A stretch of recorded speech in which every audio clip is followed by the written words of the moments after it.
Hello, welcome to From the South. I'm Laura Prada from the Telesur studios in Caracas, Venezuela. We begin with the news. Stay with us.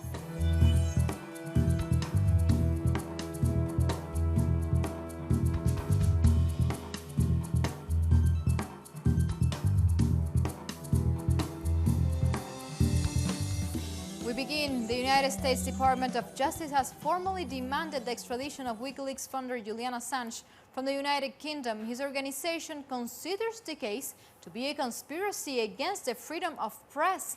The United States delivered an extradition request to the British authorities last Thursday. It complies with the treaty between the two countries, stating that the request must be issued within 60 days of Assange detention, which began on April 11th. The United States alleged crimes of conspiracy, espionage, and a further 16 charges, to which apply a total punishment of up to 175 years in prison. And lawyers for the WikiLeaks founder Julian Assange, as well as his supporters, have expressed grave concern over his health in recent days. Assange has been receiving medical attention at Belmarsh Prison in southeast London as he waits for a decision on the United States' request for his extradition. Our correspondent in London, Pablo Navarrete, caught up with Julian Assange's father, John Shipton, as he was on his way to visit him. I think the first hearing is on the 14th, just a couple of days away.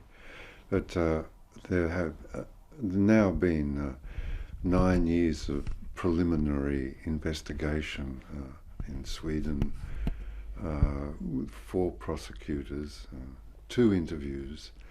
It only took 8 years to put a man on the moon, so you can see that the pursuit of Julian is a persecution, is not a prosecution.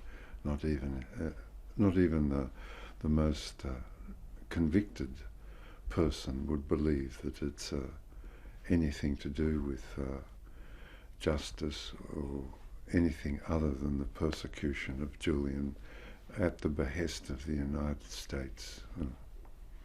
The British government claims that no one is beyond the law and that it's acting, that British justice is merely doing, its role. What would you say about that? Well, the expression, I guess, that no one's beyond the law doesn't include the United Kingdom, which has broken every single convention that it signed to as far as asylum seekers, asylees, dragging Julian from the embassy, refusal to allow an asylee to travel over their land to take up the asylum in Ecuador, refusal to acknowledge the working group on arbitrary detentions report that Julian was in fact arbitrarily detained, refusing to acknowledge the rapporteur on torture, the rapporteur on torture, Mesler's report. Every convention and law the UK breaks at will. And now we change topic. The European Union has reiterated its stance that it will not renegotiate United Kingdom deal to exit the regional bloc. A spokesperson from the European Union said that regardless of who serves as the departing country's next prime minister, the previous deal will remain intact. A new prime minister is set to lead the UK following the resignation of Theresa May. Her replacement will be selected internally by the Conservative Party. The United Kingdom owes the European Union nearly $50 billion, and some candidates are suggesting they will renege on the current withdrawal agreement. What is on the table has been negotiated successfully by the Commission and has been approved by all member states, and the election of a new Prime Minister will of course not change the parameters of what is on the table. That is known. And we keep moving on. The leaders of Unidas Podemos and PSOE political parties have met to negotiate support for a new government in Spain. Pablo Iglesias Podemos are hoping to build a coalition with acting Prime Minister Pedro Sánchez from the Socialist Party. However, the two parties do not have the 176 seats needed to form a majority. Sánchez assumed power last year with the support of Basque and Catalan Serenity parties, but is reluctant to enter into negotiations with the bloc. The Socialist Party also appealed to the right-wing Citizens and People's parties on Monday, as Sánchez looks to build support for a new interim in office. From now on, Pedro Sánchez and I will be meeting more discreetly in order to form what I hope can be an agreement to govern. Other topics, we keep moving on. Over 100 U.S. citizens who are members of the Venceremos Brigade are pushing ahead with plans to travel to Cuba as part of a 50th anniversary of the contingent. The trip comes on the heels of Donald Trump's freeze statement on the ban on U.S. citizens traveling to Cuba. What is this about, and why the Venceremos Brigade is so famous? Well, we show you next in the following story. They are U.S. citizens who comprise the Venceremos Brigade, a coalition of people showing solidarity with the Cuban Revolution while challenging U.S. policies against Cuba, including the blockade. Because of the present administration, we've been thrown back another 20 years. And why? Because Cuba has been the lighthouse. Cuba has been the example. Cuba has participated in support of peoples who are struggling throughout the Caribbean, Central South America, in Africa. This year marks the 50th anniversary of the brigade to Cuba. Over 100 U.S. citizens are making the trip. We have people coming in from different regions across the country, maybe 20 states, who form part of this group. They come from across several generations, from diverse racial backgrounds. And to us, it's very important that more people get to see the Cuban reality. Many of the participants have defied recent travel bans imposed by Trump so they can see and experience Cuba firsthand. It won't keep us from going to Cuba. We will be going. We will learn about Cuba for ourselves. We'll see it with our own eyes. We do not align. We do not agree with the decisions of our government, and we want to make sure that that is clear on an international level. Because the issues that we are fighting against U.S. imperialism in other countries of our government, we are also fighting here in the United States. I will stay here in Cuba because I have the right to travel to this country, and for the people to see how Cuba is, the good and the bad, the whole picture, even with their complications and all. Despite this, they say when next they return, they would like to cross the borders with Canada and Mexico and to declare that they have come from Cuba and that they demand an end to the blockade and to major new restrictions on U.S. citizens traveling to the Caribbean island. And we keep moving on. A World Health Organization investigation has found that 1 in 5 people in war zones suffer from serious mental health issues like depression, bipolar disorder, and schizophrenia. The reports highlight the long-term impact on war in countries like Afghanistan, Iraq, Syria, and Yemen. The WHO also said there is an urgent need to increase investment in mental health care in these countries. There is often only one mental health worker to help tens of thousands of people in need. I was surprised that in the findings, when we disaggregated the data for severity, that 5% of the people would meet the criteria for a severe mental health condition. That's very high.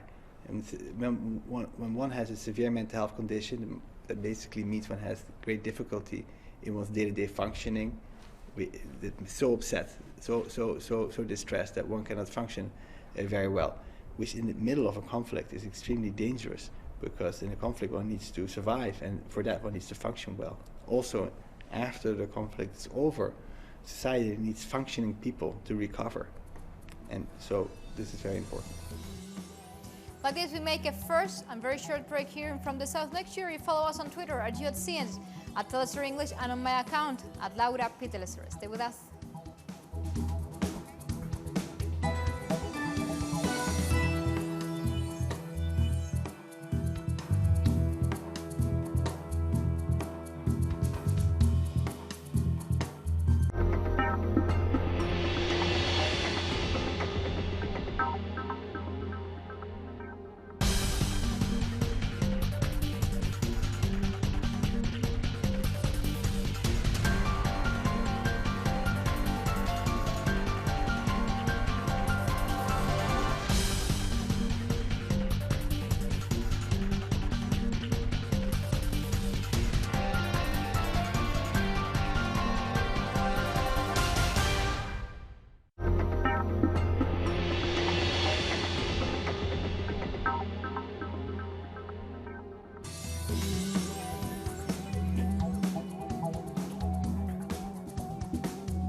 back and we go to Sudan, where protest leaders have agreed to suspend a civil disobedience campaign and resume negotiations with the military and the creation of a transitional sovereign council.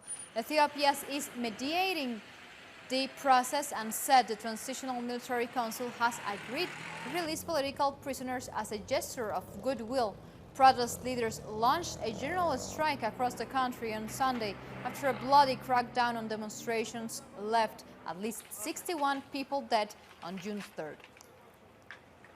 The two sides have also agreed to refrain from inflammatory statements and de-escalate tensions.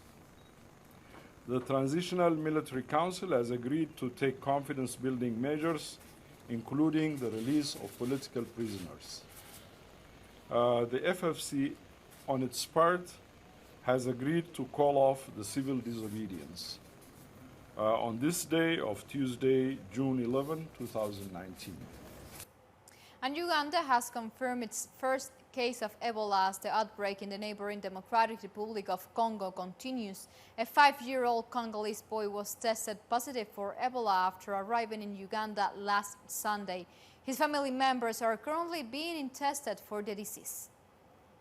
The Ministry of Health, the World Organization, and the Center for Disease Control have dispatched a rapid response team to Kasese to support the teams who are on the ground to continue with the various activities, including contact tracing and case management.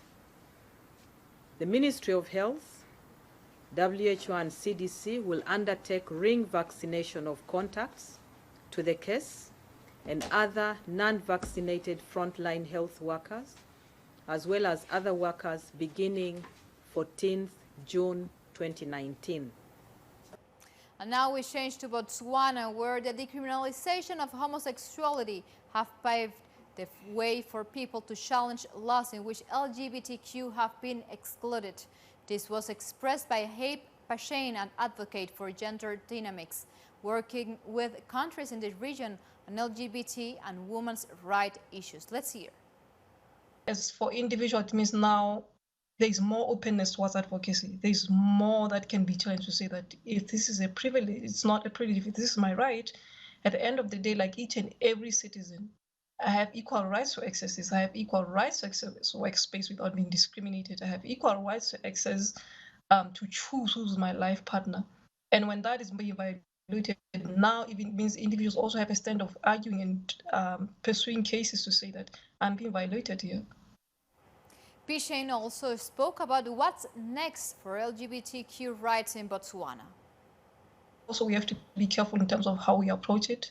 This is relatively new. This is what we need to use the case of Botswana to challenge a few things. Start off where we are always starting off as activists. To start first by campaigning, making the society understand what it means to have same-sex marriage before we can even go ahead and challenge it.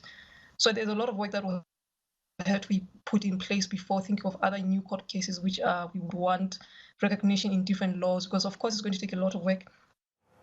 And now we talk about the sport. South African runner Caster Semenya has won 2,000-meter race in France as he continues a legal battle with the International Association of Athletes Federation over its testosterone rules.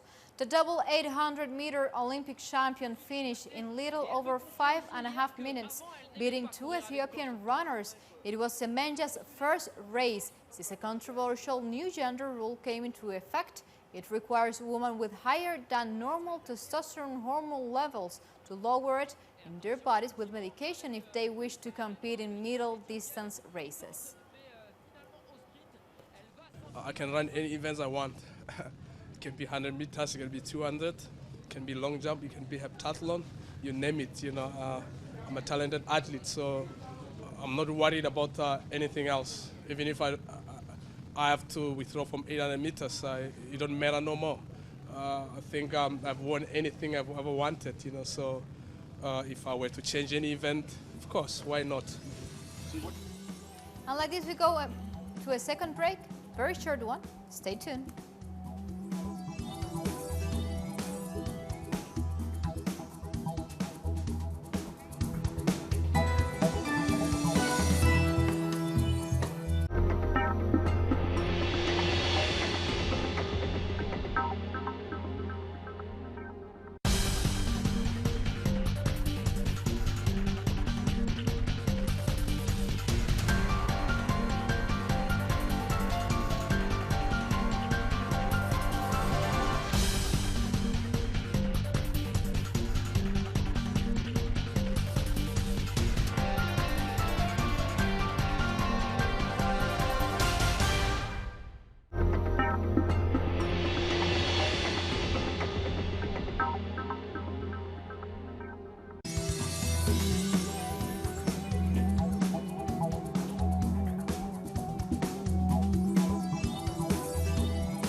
And we are back with more information. A Peruvian court has sentenced a former governor to 8 years in prison for having received millions of dollars in bribes from the Brazilian company Odebrecht.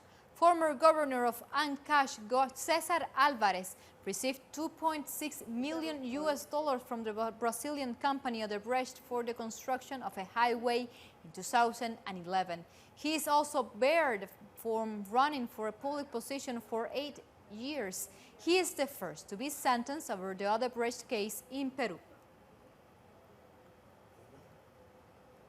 And now we talk about Brazil, where the revelations of alleged collusion in Brazil and the current Minister of Justice to imprison Lula da Silva continue to shake the country. Our correspondent in Sao Paulo, Brian Muir, sent us the following report earlier today. Welcome, Brian.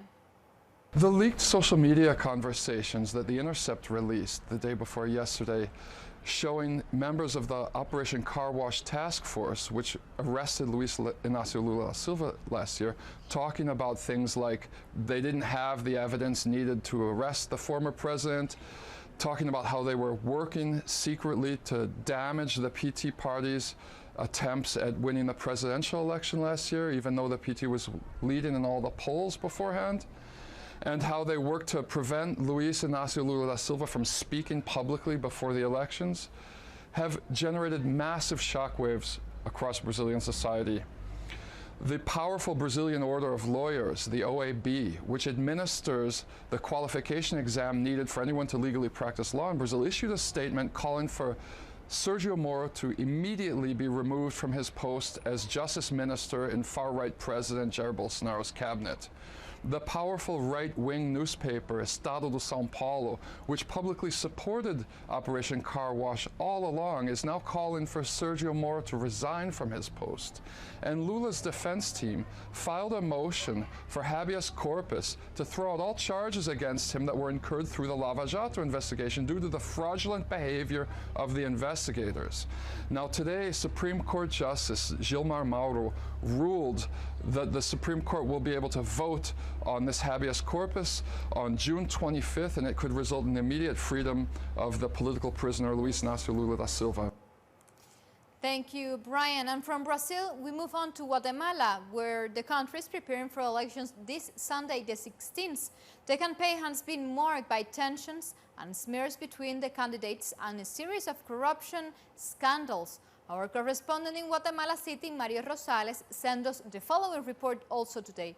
Welcome, Mario. Here in Guatemala, the final arrangements are being made for Election Day on Sunday, June 16th. The boxes of voting materials are already being distributed across the 23 departments to the country's more than 330 municipalities. Also, the first boxes have already been sent to the 3 cities in the United States where Guatemalan citizens are allowed to vote. This will be the first time Guatemalans abroad are able to vote for the president and vice president. These 3 cities of the U.S. were chosen because it is where most Guatemalans in the U.S. live. A total of 119 ballot boxes are to be used there on Sunday. Also, the Human Rights Office has requested that electricity be guaranteed on Sunday to avoid any electricity cuts that could harm the process. One of the candidates, Alejandro Giammattei, has presented a lawsuit against another candidate, Roberto Arzu. He is accusing him of defamation and slander in what has been a very dirty campaign. According to the polls, the 2 of them are battling for 2nd and 3rd place. Thank you, Mario. And now we go to the Caribbean. Haiti's National Assembly has suspended its sessions after days of protest left at least 2 people dead and several wounded. Meanwhile, trade unions and social organizations are pushing for the continuation of the national strike against corruption and the country's current economic situation.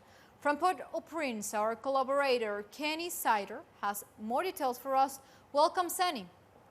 The national strike continues in Haiti. Supermarkets, schools, and banks remain closed. Meanwhile, citizens in Port-au-Prince are incensed by the murder of journalist Rospide Petion. Petion was killed last night while he was returning home in a car owned by Radio Sans Fin. There was also an attack against media personnel on Monday.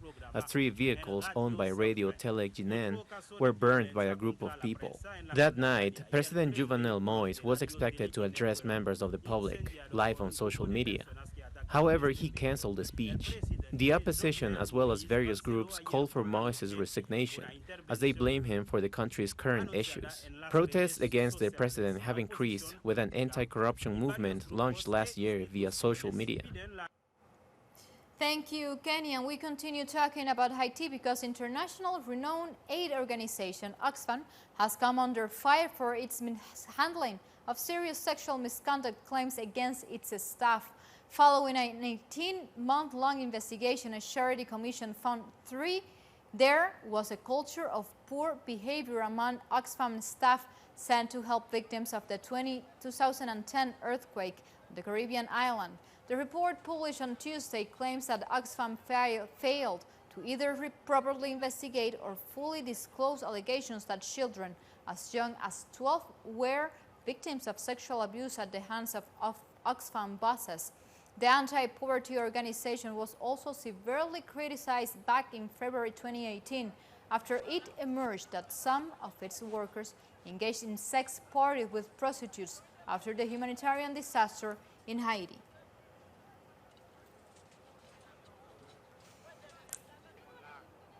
And we leave the Caribbean and we go to Chile, where thousands of teachers marched to Congress in Valparaiso on Tuesday as part of the national strike in defense of public education. According to leaders of the march, the protests are geared toward improving the quality of public education in Chile, since the current government is in favor of privatizing the sector. Various social movements have also joined the group. This is a very unjust fight, because the government has all the political and economic power. And we are the teachers. We are honest people. I think people understand the importance of our fight. We have had lots of support in the streets, and not only from teachers, but also from various social movements. This is not a march for better pay, but for quality education. For example, in infrastructure. There are some schools where there are rats, where the students don't have books to study, where teachers have not been paid for over 4 years. And recently, they have made the study of history, physical education, and art optional. And like this, we come to the end of this report. You can find this and much more other stories on our website, telesurenglish.net, where you can find opinion articles or watch our special interviews, among much more other material that we produce especially for you.